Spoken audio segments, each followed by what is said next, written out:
کیونکہ عہد نبوی صلی اللہ علیہ وسلم میں یہی زیادہ معروف اور مستعمل تھا مسواک۔ اس کے بعد دیگر درختوں کی مسواک بھی سنت کی ادائیگی کے لیے کافی ہے۔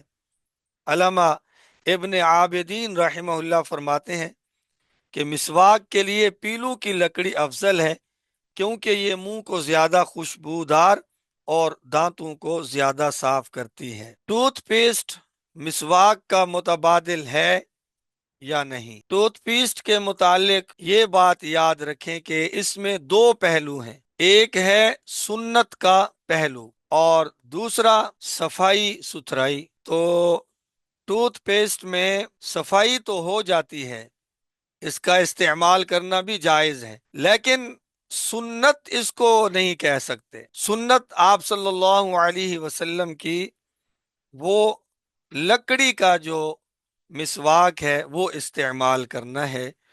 تو کبھی کبھار یا روزانہ بھی اگر کوئی اس کو استعمال کرنا چاہے تو منع نہیں ہے، جائز ہے، مباح ہے، لیکن اس کو سنت کا درجہ نہیں دیا جا سکتا۔ سنت کے لیے آپ کو مسواک کا استعمال کرنا پڑے گا۔ مفتی اعظم پاکستان حضرت مولانا مفتی محمد شفیع صاحب رحمۃ اللہ علیہ اس کے متعلق فرماتے ہیں، مسواک کے بارے میں نبی کریم صلی اللہ علیہ وسلم سے جو صورت ثابت ہے وہ یہی ہے کہ لکڑی سے مسواک کی جائے، اور لکڑیوں میں بھی پیلو کے درخت کی لکڑی زیادہ پسندیدہ ہے۔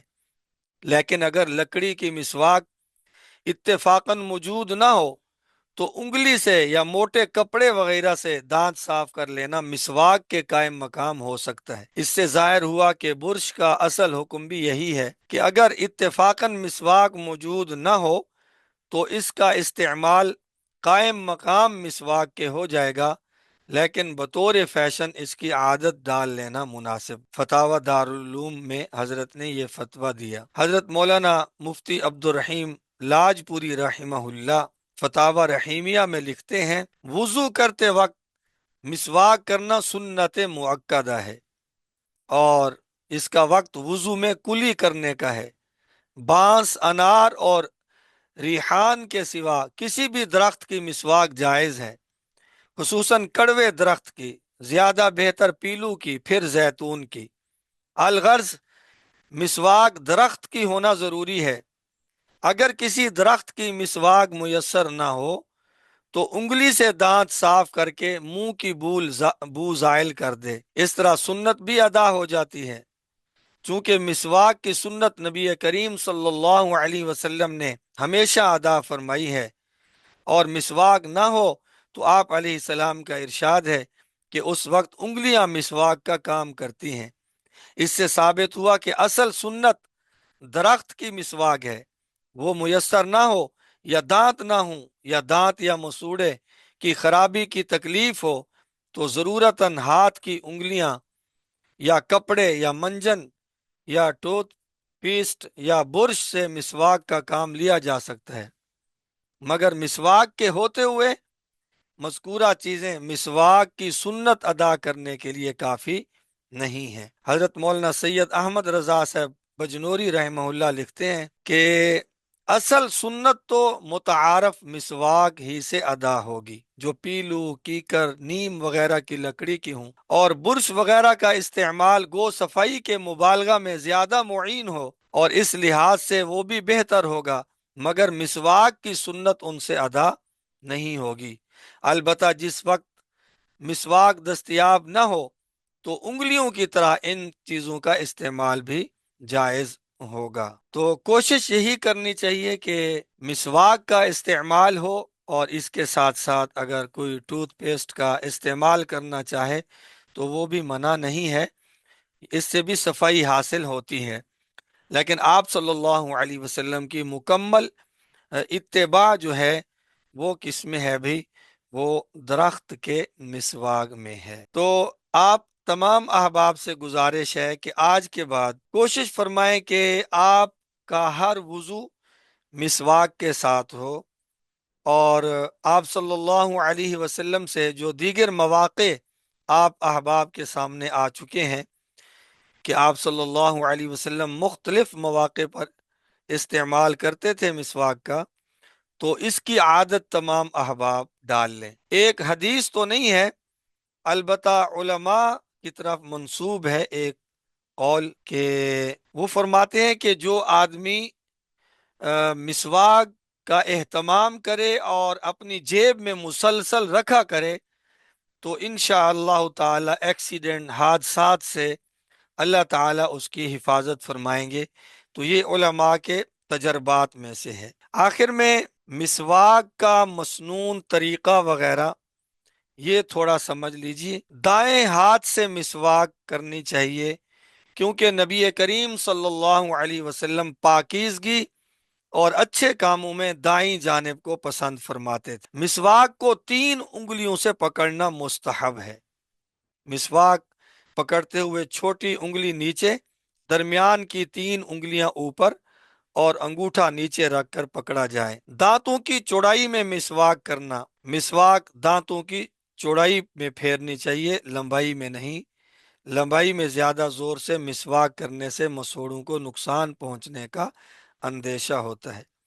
اوپر اور نیچے کے دانت صاف کرنا، دائیں اور بائیں جانب کے تمام دانتوں کو اچھی طرح صاف کیا جائے، کسی حصے کو نہ چھوڑا جائے، اور دائیں حصہ کو دائیں یعنی اوپر والے دانتوں میں دائیں طرف کو پہلے کرنا ہے مسواک، دائیں طرف پھر بائیں طرف، اسی طرح نیچے والے جو دانت ہیں پہلے دائیں طرف پھر بائیں طرف۔ زبان کی صفائی کے متعلق بھی میں عرض کر چکا ہوں، اور 3 مرتبہ مسواک کرنا یہ پسندیدہ ہے۔ مسواک کے آداب میں سے چند آداب: اخلاص کے ساتھ مسواک کرنا، سنت کی نیت سے مسواک کرنا چاہیے، اور وضو سے پہلے مسواک کرنا سنت ہے، یعنی کہ وضو میں کلی کے مقام پر۔ بیدار ہونے کے بعد مسواک کرنا یہ بھی آپ کے سامنے آ چکا ہے، اور مسواک کو صاف ستھرا رکھنا یہ مسواک کے آداب میں سے ہے۔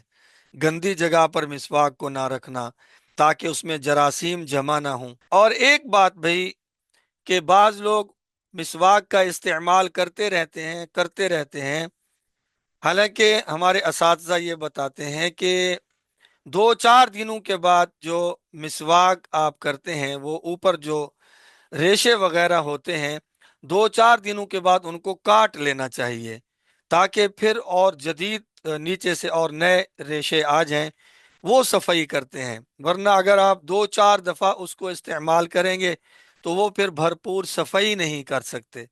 2-4 دن 5 دن استعمال کیا، پھر وہ ریشے کاٹ ڈالے، پھر نئے ریشے جو نیچے ہیں، اسی طرح کرتے کرتے جب چھوٹا مسواک بچ جائے جو ہاتھ میں نہ آ سکتا ہو، پھر آپ نیا مسواک لے لیجئے گا۔ مسواک کرتے وقت اتنی سختی نہ کی جائے کہ مسوڑوں سے خون نکل آئے یا دانتوں کو نقصان پہنچے۔ دوسروں کی استعمال شدہ مسواک استعمال نہ کریں بھائی۔ ہاں، آپ صلی اللہ علیہ وسلم حضرت عائشہ رضی اللہ تعالی عنہ کو دیتے تھے کہ یہ میرا مسواک آپ صاف کر کے دیں، تو حضرت عائشہ رضی اللہ تعالی عنہ آپ کا مستعمل جو مسواک تھا اس کو اپنے منہ میں لے لیتی، دہن میں لے لیتی، اور تاکہ آپ صلی اللہ علیہ وسلم کی برکات آ جائیں، تو پھر آپ اس کو دھو دیتی تھی۔ تو اسی طرح اگر میاں بیوی میں اتنی الفت ہے تو ان کو اجازت ہوگی، ایسا کرنا چاہیں تو کر سکتے ہیں، لیکن عام طور پر ایک دوسرے کا مسواک استعمال کرنا یہ اچھا نہیں سمجھا جاتا۔ ہر انسان کی اپنی طبیعت ہوتی ہے، تو کسی کا مسواک اس کی اجازت کے بغیر استعمال نہیں کرنا چاہیے۔ دعا ہے کہ اللہ تعالی ہمیں مسواک کی سنت پر عمل کی ہر دم توفیق عطا فرمائے، اور جو کچھ کہا اللہ وہ بھی قبول فرما لیں۔ آپ احباب دل جمی کے ساتھ ہمارے ساتھ موجود رہے۔ اللہ تعالیٰ آپ تمام احباب کا آنا بھی اپنی بارگاہ میں قبول فرما لیں۔ کوئی سوال اس حوالے سے ہو تو کر سکتے ہیں۔ باقی ایک بات میری طرف سے تمام احباب نوٹ فرمائیں۔ کل بھی میں نے عرض کیا کہ علم مضبوط ہوتا ہے بار بار سننے سے اور محفوظ کرنے سے۔ اس کو آپ اپنے کسی کاپی وغیرہ پر لازماً محفوظ کیجئے گا اور ریکارڈنگ بھی سنیے گا، اور انشاءاللہ آپ کو بتا دیں گے 1-2 دنوں تک اس کا، بلکہ کل ہی اگر مختصر جائزہ ہو جائے مسواک کے فوائد، مسواک کے متعلق آپ صلی اللہ علیہ وسلم کی چند احادیث اور آپ کے معمولات، جیسا کہ آپ احباب نے سنا ہے، تو انشاءاللہ آپ بڑھ چڑھ کر جائزہ میں حصہ لیں گے، ہمیں بھی خوشی ہوگی کہ ماشاءاللہ ہماری محنت رنگ لا رہی ہے، اور آپ احباب کا علم بھی جو ہے نا محفوظ ہوگا۔ اللہ تعالی ہم سب کو عمل کی توفیق عطا فرمائے۔ السلام علیکم مولانا، السلام علیکم۔ وعلیکم السلام ورحمۃ اللہ وبرکاتہ۔ مولانا میرا ایک سوال تھا، جی جی۔ وہ یہ تھا کہ کیکر کی چھال یا پھر جو اخروٹ کی چھال مسواک کے طور پہ استعمال کرتی ہیں خواتین، اس کے بارے میں کیا حکم ہے؟ یا کچھ مرد حضرات بھی اس کو استعمال کرتے ہیں کہ اس سے ہاں، دانتوں یہ کی بہت صفائی اچھا ہو سوال جاتی ہے، ہے؟ یہ بہت اچھا سوال ہے، اس کی ضرورت تھی۔ دیکھیں، وہ خواتین کے لیے اس کا استعمال جائز ہے، اور مردوں کے لیے اس کا استعمال کرنا صحیح نہیں ہے، چونکہ اس سے نا ایک قسم کا رنگ بھی پیدا ہوتا ہے نا، ایسے محسوس ہوتا ہے جیسا جیسا کہ ہمارے یہاں خواتین سرخی لگاتی ہیں، تو اس طرح کا نا ہونٹ سرخ ہو جاتے ہیں، تو فقہا منع فرماتے ہیں کہ مردوں کو خواتین کی مشابہت۔ البتہ اس میں بعض فقہا یہ فرماتے ہیں کہ اگر صفائی کے طور پر، کہ اس سے مثال کے طور پر زیادہ صفائی ہوتی ہے اور پیلا پن دور ہوتا ہے، تو کبھی کبھار بطور صفائی کے اس کو استعمال کرنے کی اجازت ہوگی، لیکن اس کو مرد معمول نہیں بنا سکتے جس طرح کے خواتین۔ یہ ہاں، یہ مولانا اگر خواتین اس کے استعمال کرتی ہیں تو وہ سنت میں آئے گا یا نہیں آئے گا؟ نہیں، سنت تو وہی اس کے اپنا درخت کی لکڑی مسنون ہے نا، وہ صفائی کے درجے میں تو وہ آ جائے گا نا، لیکن وہ مسنون مسواک جس کے فوائد ہم آج پڑھ چکے ہیں یا کل ہم نے پڑھے، اگر وہ مسنون فوائد حاصل کرنے ہیں نا، تو اس کے لیے وہ لکڑی کا استعمال ہوگا، یہ مسنون مسواک کے حکم میں نہیں ہے، یہ آلائے صفائی ہے، اس سے صفائی ستھرائی زینت کا کام لیا جا سکتا۔ ہاں، اندر سے بھی یعنی مسواک کرنا ہے، دانتوں کے جو ظاہری حصہ میں نظر آتا ہے اس میں، اور اندر جو ہے نا اس میں بھی فقہا فرماتے ہیں، چونکہ اس طرف بھی میل وغیرہ جراثیم جاتے ہیں، تو اندر کے اطراف میں بھی صفائی کرنی چاہیے۔ اور کوئی سوال ہے بھائی؟ تو انشاءاللہ آپ احباب جائزے کے لیے تیار ہوں گے نا؟ السلام علیکم ورحمۃ اللہ۔ وعلیکم السلام ورحمۃ اللہ۔ مولانا یہ ابھی یہ آواز کٹ رہی تھی، دنداسے کی بات ہو رہی تھی۔ ہاں، دنداسے کی، دنداسا بھی ہمارے یہاں بازاروں میں ملتا ہے، دوسرا یہ اخروٹ، اخروٹ کا جو ہے نا چھیل وغیرہ اس کی وہ استعمال ہوتی ہے، یہ دنداسے کے بارے میں، وہ دنداسا بھی کہتے ہیں، وہ اخروٹ وغیرہ بھی استعمال کرتے ہیں۔ آواز آ رہی ہے؟ جی جی جی، جزاکم اللہ۔ تو یہ خواتین کے لیے، اگر آواز آپ تک نہ پہنچی ہو تو میں نے عرض کیا کہ خواتین استعمال کر سکتی ہیں، مطلقاً مردوں کے لیے اس کا استعمال صحیح نہیں ہے، البتہ کبھی کبھار یہ صفائی کی نیت سے کہ یہ زیادہ صفائی کا کام دیتی ہے تو اس کا استعمال کر سکتے ہیں، اس کو عادت نہیں بنا سکتے، خواتین کی مشابہت اس میں لازم ہے۔ مطلب ٹھیک، کبھی کبھار دانت چمکانے کے لیے گنجائش ہے۔